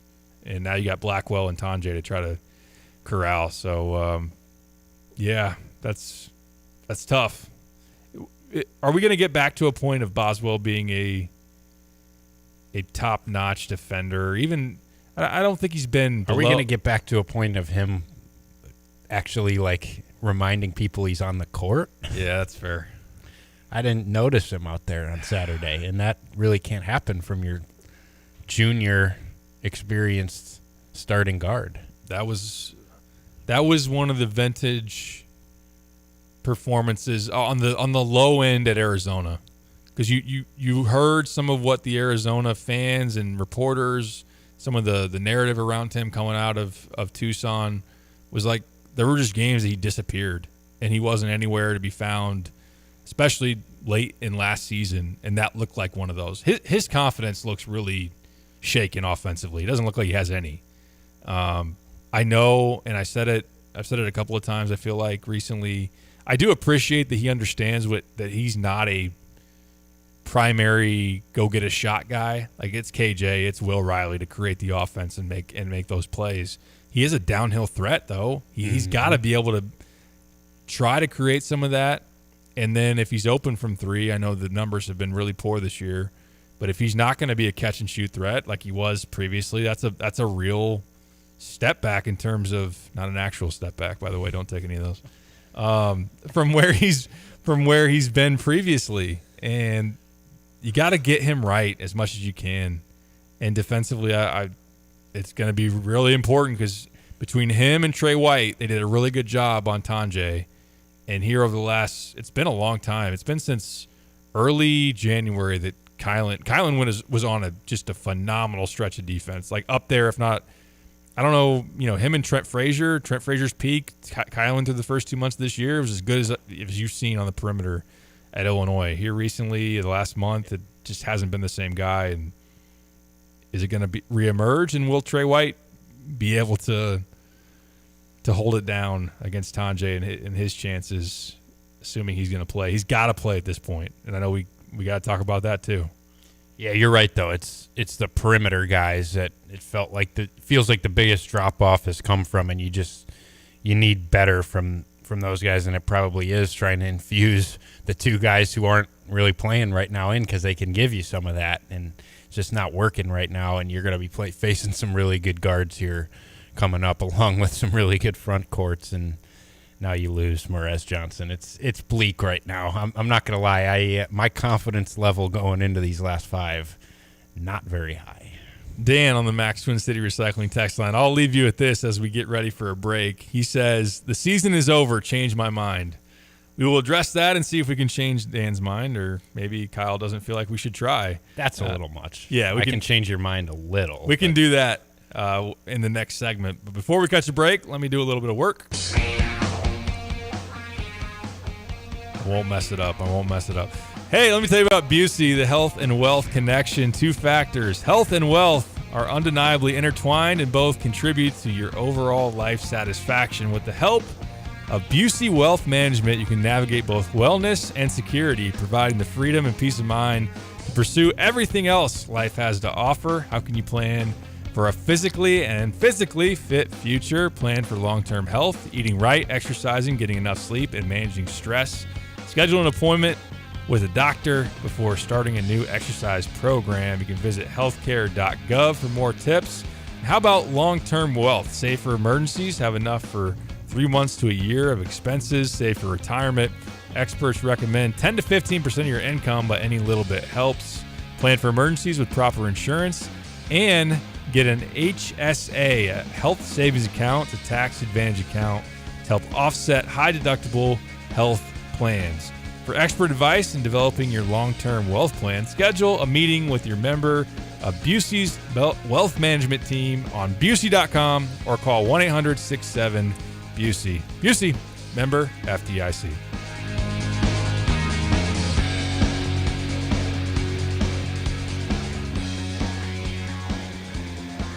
You've set your financial goals.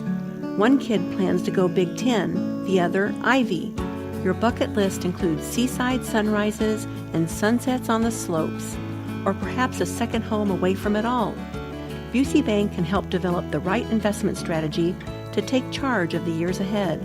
Busey Bank, building business, growing wealth since 1868. Proud to be the official bank of the Fighting Illini. Member FDIC. Tim Onsett, talk to me about Dedicated Diesel and Dixie Chopper. Anything new here? Now's a great time to get over to see Andy and get your Dixie Chopper picked out. Make a deal with him. Financing available. There's discounts for first responders, all kinds of things. Andy can run through that and help you out. I know most people aren't thinking about mowing yet, but this is the time that the prices are going to be their lowest. And Gale Ferrex Trucking, how's everything? Oh, we're trucking along. It's busy right now. We have 2 empty seats. I think we filled one up last week. We had a nice young guy come in and get set up, and he's going to be going out here in a week or so, and that'll leave us 2 seats for somebody that wants a guaranteed gross pay for the week and wants to have some home time and be able to enjoy his family also. Awesome. And how do they contact Tim Onsett? They can get me at Timo, Timo, at gftlog.com or call the office at 765-793-7131. You've changed thousands of diapers, played hours of peekaboo and duck duck goose because you do anything for your kids. That's why it's so important to protect them with life insurance from State Farm. State Farm agent Kurt Lenschow will help make it easy and affordable to help you protect your family no matter what the future holds. Because for the people you do anything for, life insurance could mean everything. Call State Farm agent Kurt Lenschow in Champaign-Urbana today. Like a good neighbor, State Farm is there. Tim Culver, owner and president of Classic Plumbing and Air. A plumber is a person that is well-rounded. They have education, they have experience, and they are versed in more than only one phase of plumbing. A plumber is someone that has experience in all three phases, and they understand how all three of these plumbing aspects work together as well. Was in the heating and air conditioning business for approximately 30 years and then retired in 2021. So I came out of retirement because I'm very big on taking care of our local community. The most satisfying part of my job is when I know that I've done the right thing for the customer, taking care of the customer's happy, and when I walk out the door that I'm not afraid to put a sign out in front of their house that says, "This job was done by Chuck Thompson, Classic Plumbing and Air." Visit them at classicplum.com. Is the plumbing in your home driving you crazy? From leaks to drips or remodels, Dogtown Heating, Air, and Plumbing has you covered. Voted CU's #1 plumbing company, and there's a reason. Treating all customers like friends. Backed up sewers, clogged drains. Call today. Dogtown Heating, Air, and Plumbing, 217-841-4728, or visit dogtownheatingandair.com. Dogtown Heating, Air, and Plumbing, your home's best friend. Sarah Champagne's Ben Quattrone on keeping his employees. It's got to be the place to work. We have to pay the best. We have to treat people the best. Some of the guys wanted to order pizza the other day. Well, we bought 30 Papa Del's pizzas. BMW had the best month they've ever had. They said, can we have a cookout? Saturday, I cooked like 50 ribeye steaks.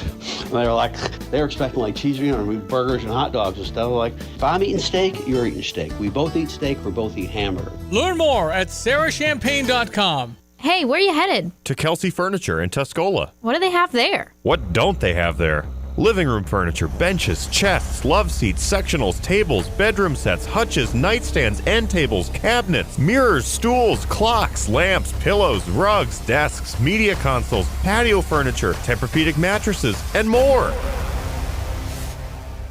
So, everything. Yeah, probably could have just said that. Kelsey Furniture, quality for less.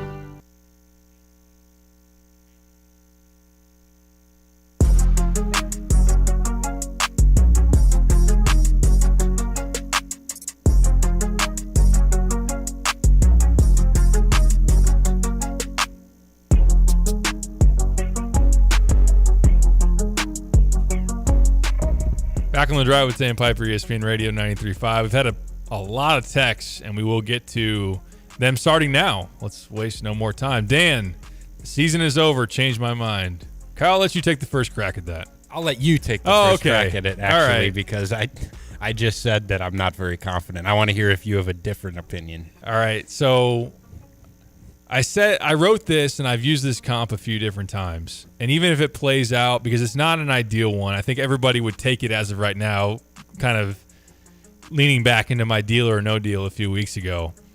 But from a profile standpoint, from a talent standpoint, from an inconsistency standpoint, while we look at 22-23, Illinois' side of it, there are parallels, no doubt. There are still parallels for me to that Arkansas team that beat Illinois. And no, they're not the same team. That wasn't.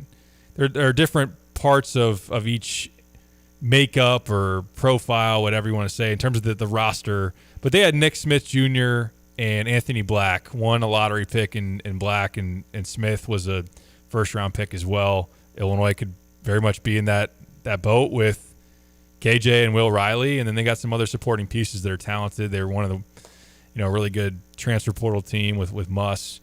And as they were a preseason top 10 type of team, really up and down through the year, didn't finish very well, lost some close games that would have been big resume games, and ultimately they landed at an 8 seed. And their net ranking and their KenPom were a lot better than what their like strength of record, what their resume said, what their overall record was. I think that all lines up with this Illinois team. Like this Illinois team, now their net dropped 5 spots after losing to Michigan State. They were 13th in the net, which hasn't felt like hell, through all the stuff here recently, through a pretty much 500, now below 500 last 10, 11 games, that Illinois, they're still a 13th team in the country according to the net. That's now dropped more to the 18 and on KenPom 20 range. So what I'm getting at is, even if this squad is in the 8-9, their talent could show up. KJ could have a game. Will Riley could have a game. Tommy could make 4 or 5 threes. And I do think this is something that we can talk more about. Maybe we're just now seeing from the defensive side kind of what we expected at the beginning of the year. Mm-hmm. Like this has to be a team that outscores people. This has to be a team that, kind of similar to last year, their firepower needs to be there. Now, for a team that's been as bad as they have been from shooting threes, that is alarming. But what I'm essentially getting at is an inconsistent team can show up for a weekend in the tournament. That Arkansas team beat Illinois and they beat number 1 seed Kansas. Yes, they then lost in the Sweet 16 to UConn. You don't want to see that team. So as of right now, would I feel confident or feel like Illinois has a pretty decent to good chance of, if they're an 8-9, knocking off a 1, say that 1 is Auburn, say that 1 is even a rematch with Bama, say that 1 is Duke? No, I would not think that that's a reasonable chance that they would do it. They could do it. But that's kind of where I would land on that, but maybe even more so in the details of if Will Riley and KJ both show up and play as well as they can play, this team will be hard to beat. Sometimes, and maybe even against anybody, if the rest of the pieces are there in place to show up and have enough around them. So this season's not over because they're still in line to make a tournament. No, the seed line, the path forward in the tournament is not going to be set up to reach what we expected this team to be able to get to. But you got to show up and still take a crack at it, right? I mean, this was always about the tournament. And all the talk about ceiling is trying to then reach it and realize it in March. And we're not yet to March yet. So while it looks grim right now and frustrating and all of that, you still got to play it. You still got to play it out and see where it goes. I like that comp a lot because it does feel. I remember that team too, previewing that Illinois-Arkansas game. They were about one of the only high major teams right there with Illinois in terms of awful three-point shooting too. Yeah, you're right. So there were plenty of similarities. I like that, and it just the thing you do have to realize, and why I said that I find it hard for Illinois to really recover from that game on Saturday night. Meaning, I'd be surprised if this season all of a sudden ends on a high note after what we've seen. I just don't have a lot of confidence in that happening. Still could. And you show up to the NCAA tournament and that thing is very fluky and a lot of different things can happen. If you have a capable group of players on the floor, a lot of different things can happen in the tournament.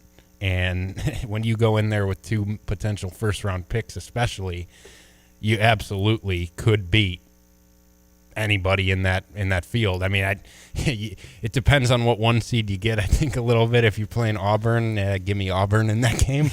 I don't think Illinois has much of a shot to beat that team. Boy, they're good. They beat Alabama and handled them at Alabama this weekend. But yeah, I mean, ultimately, I know people, including myself, are tired of hearing though. Well, if this and that. If this team just plays to their potential, they're so good. But I mean, at their best, this team still can beat anybody left on this regular season schedule. Maybe say Duke would have to have a little bit of Cooper Flagg have to miss some shots, but almost anybody left on this regular season schedule, and you go in the tournament, and all it takes is 2 games, and you're going to be playing a team that's had just as many issues as you on the 9 line, and then just tip it up there and see if you can get Will Riley 30 points and KJ showing up. And I still think there's still interest that should be had in seeing how this team concludes the season because there's still a lot of possibilities. But I do think it's fair to be very skeptical that this season's ultimately going to end where you thought back in January.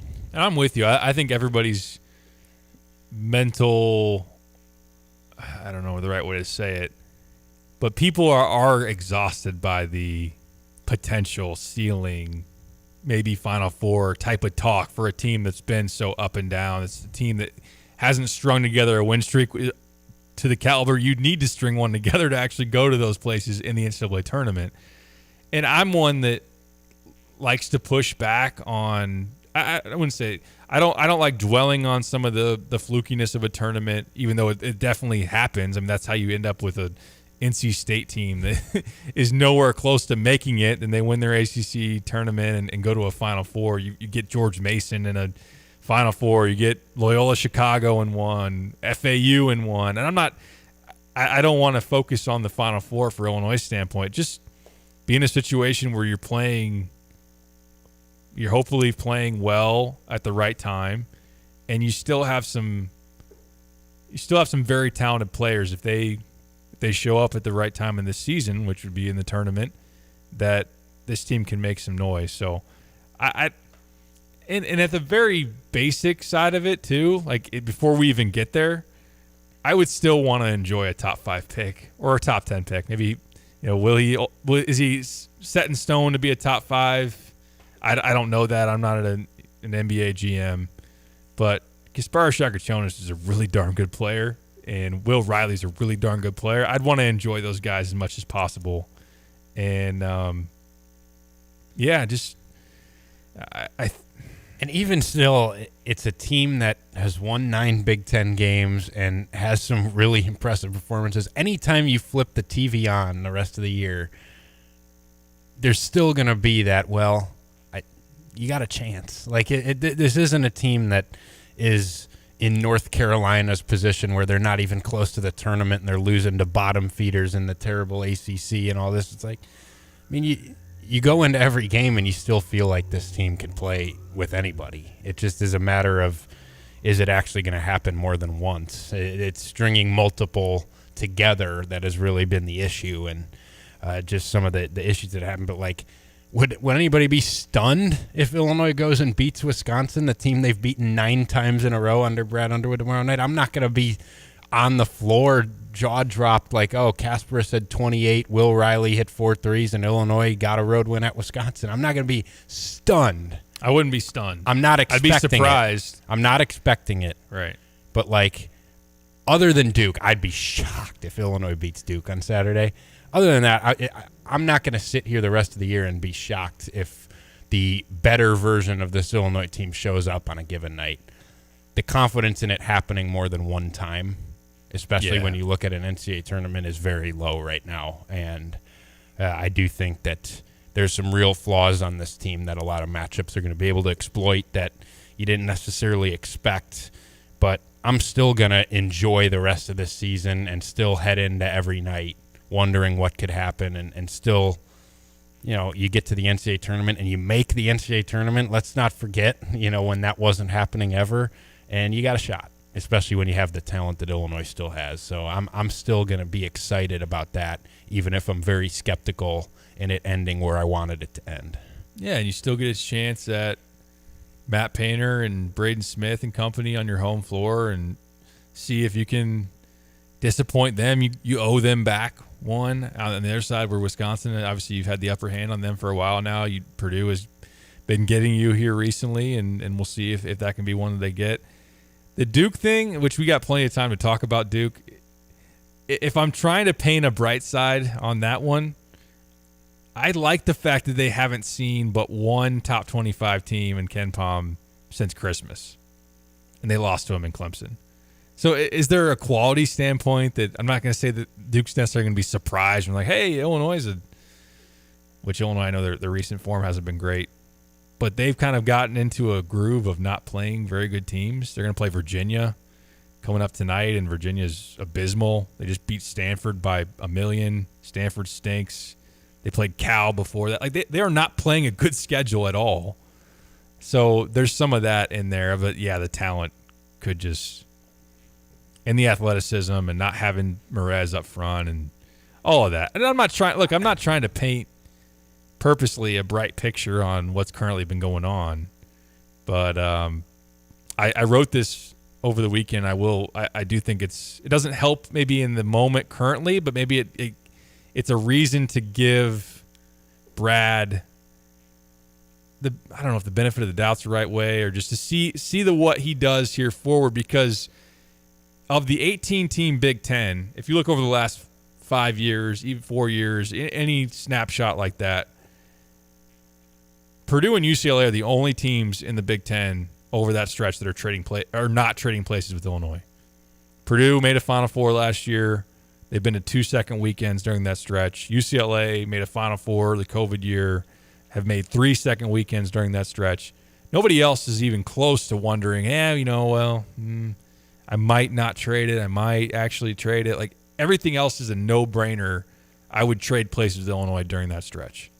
And so I think that, does that help you in the current season? No, not necessarily. But it is still the same coach. It is still the same program. And I'm not trying to convince you this is one of the Tom Izzo seasons where they go into the tournament with not a lot of momentum, and then they, as a 7 seed, rise all the way to I'm not trying to sell you on that. But those things happen in the tournament. Those things do happen. So, yeah, I'm with you on all that. It's still, to me, a team that can show up on any given night, and there's still the unpredictability is frustrating, but it also leaves possibility. And the guys you have, there's really good players who have played really good basketball on this team. And so you're not at rock bottom. You're not trying to find something that isn't there. I mean, there's formulas there to where this team has had success. It just, for whatever reason, has not come together consistently. I don't anticipate it will before the end of the season, but it certainly could any night you flip your TV on or head over to the arena and watch them. It's still in there, even within a game. I mean, again, this team was rolling against Michigan State on Saturday night in that game, and then it all fell apart for whatever reason. And that can't be happening in February. But you also looked awesome for 20 minutes of that game. I mean, it's just, at this point, that's who this team is. But I think you just got to live with that and realize that, and still have that glimmer of hope in the back to say, hey, we still got 2 first-round picks here. We still got a big man who can hit 5 threes. We still got a guy in Kylan Boswell who has been a lockdown defender, and Rickhouse can maybe make some shots. Boy, please, Ben, let's hit some.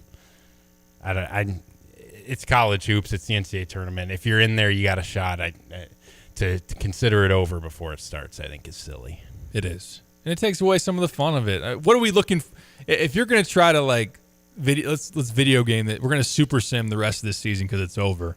What are we getting to? What are we advancing towards? Spring football? Are you that excited about Illinois spring football, for a spring game? And obviously you can't do that.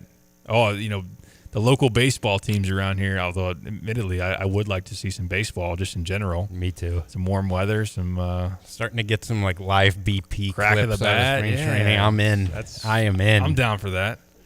And I could see myself. I would love to take my kid to a Illinois baseball game again. But what I'm like, I don't think that this season is a throwaway season.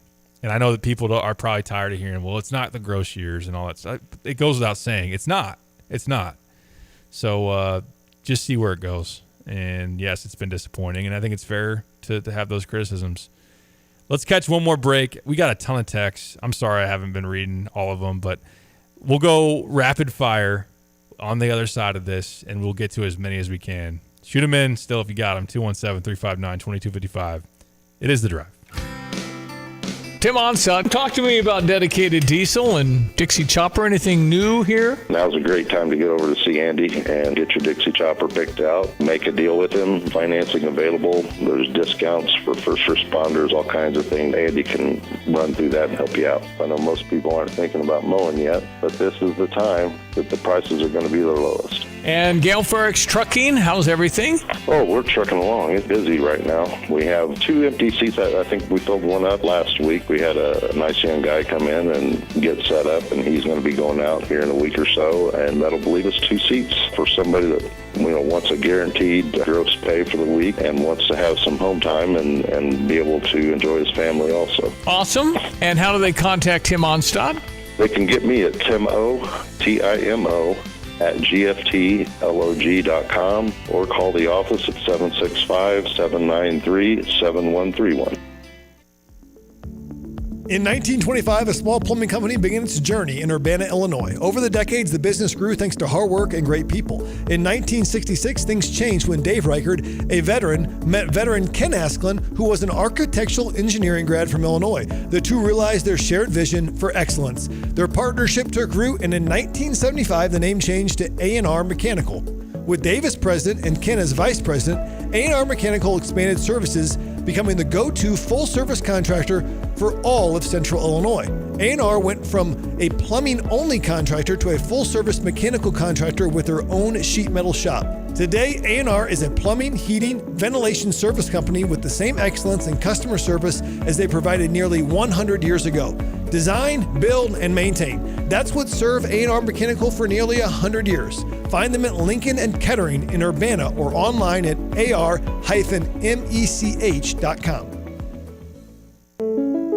Switching is easy. We do it all the time. We switch on the lights. We switch TV channels. Some of us switch partners while square dancing. Well, that's a stretch. But what's not a stretch is how you can switch and save with State Farm. In fact, State Farm agent Kurt Lenschow right here in Champaign-Urbana can switch you over so you can start saving today. Kurt and his team are ready to welcome you to the State Farm neighborhood. It's easy to switch and save. Just give them a call when you want the real deal. Like a good neighbor, State Farm is there. Are you sitting too much? University of Illinois College of Applied Health Sciences PNC Lab is recruiting men and women between 40 and 70 years old with no history of cardiovascular disease to participate in the HIT to Sit Less study. Exercise on a stationary bike for 6 minutes in 30-minute intervals. 3 sessions will be conducted with compensation up to $280. For details, call 217-333-0581. or email pnc-lab@illinois.edu. Help U of I researchers learn more about the relationship between sitting, physical activity, and brain health. In Freer Hall, 906 South Goodwin. Visit publish.illinois.edu/hit-2-sit-less to participate in the HIT to Sit Less study. Publish.illinois.edu/hit-2-sitless.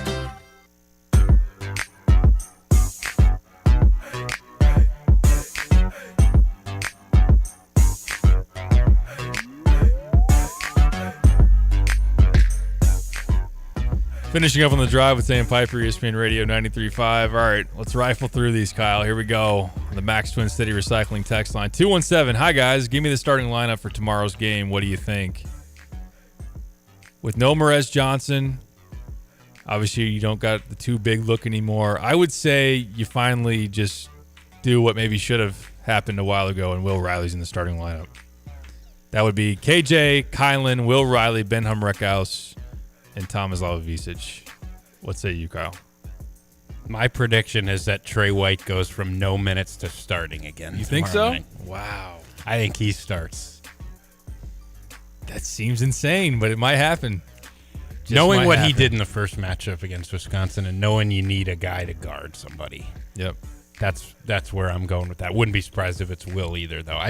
For some reason, I feel like Brad is so hesitant to change anything with Will starting.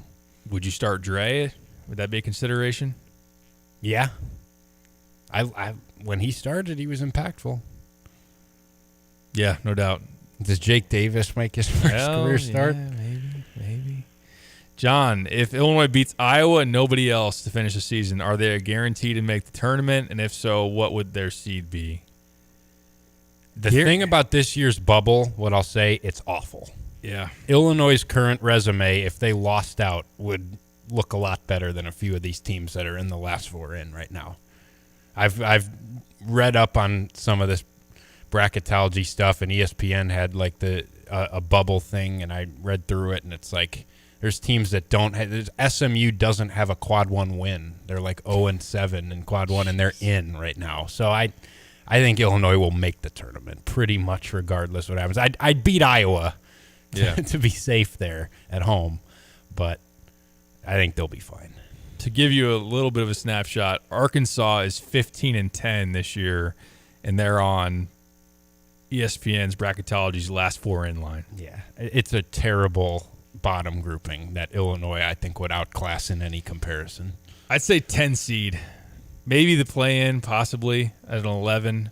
But, yeah, that would be not where you want to be if you lose every game but that one, including the Big Ten tournament. But 10 seed, 11 seed, I don't know what it would be, but you'd be in. I think. Let's go around here. Scott, when was the last time Illinois made an unexpected run in the tournament? How about never? Yeah, that's true. They don't have many upsets in their history. Ken, relying on 2 freshmen to lead you isn't usually a great recipe for tourney success. True. I did give you an example. Arkansas, Sweet 16, which if I offered that deal or no deal again, it'd be deal for everybody, right? Yeah, I feel like an idiot for not taking the deal. Everybody would take that deal. I don't. How are you going to predict the Merez Johnson injury? Right. No, that's a big part of it too. Not having Merez. Give me a Sweet 16 and I'm happy. Andrew, I think this could be a Sweet 16 team. I haven't seen enough against the top tier opponents to say they can beat a good enough team to make the Elite Eight. I agree with that. Yeah. Now you have to be a really good team based on the way you're trending as a seed. If you're an 8-9, if you're a 7, you have to be a 2 seed, have to beat a 1 seed. Like you'd have to really topple a top-notch opponent, barring some like major upset. That's where I do think the 8-9 game is where if you can do your best to not get there, get 1 or 2 of these games down the stretch, because Auburn, Duke, or even Alabama just scared the heck out of me in terms of I have very little confidence in Illinois beating them. Now Tennessee, who you nearly beat and you should have if you could make any shot here at home. Of course, there's another home loss, but you were right there to beat them, and so like that next grouping of teams, I think this team can handle. It's just don't give me Auburn. Do not give me them. I agree with you. And the way the defense has been trending, I wouldn't want to see Bama again, and we'll see what Duke looks like. I mean, here. Even Florida is the 4th 1 seed right now. They can score the heck out of the basketball. Really they got guards who could toast you. 239. Does Brad just not believe in DGL, or is Kylan's high school ranking still playing a role in his PT? The staff has not played better players in the past. See pods. Kylan's got to pick it up, no doubt. He's still been a guy that carries value as a good defender, not a great one here recently. Needs to get downhill. DGL's been definitely a better offensive player over the last month, 2 months. Could even say maybe on the season, right? Probably Yes. on the season, yeah. I think that's a fair. Kylan has had a bad offensive season. I don't know what, other than Dre being sick, that seemed like a pretty consistent, like open and shut case of, okay, Dre gets the flu. He's not going to play very much. He's working his way back in. Trey, it seems a little bit more wonder what's up there. What else is up there? Not in addition to being sick. Kyler, the basketball IQ of this team is not near high enough to run the offense we do. We need structure, and coaches should have seen that back in November. Yeah. Why can fans and basketball analysts see what's wrong with Illinois and a high-press coach can't, Joe? 478, my 2 cents. Watching the Illini is like watching AAU or even high-level pickup game. Winning isn't the goal. It's just about running. Andy, how much of this is on the Underwoods? I know you say this is the best offensive performance we've had with Tyler being in charge, but we also had Terrence Shannon Jr. last year who drove the ball. Why are we not making adjustments and drive the ball? If they are in charge, why are they not fixing it? I asked Brad after the game on Saturday, who's the onus on to make sure you're not taking the easy way out? And he said, it's me. It's me ultimately. I got to figure that out. And I don't know if that's being tougher with guys in the huddles, just yelling at them from the sideline, got to drive the ball, or actually drawing up some structured plays to make sure that's what the intention of the play is to do.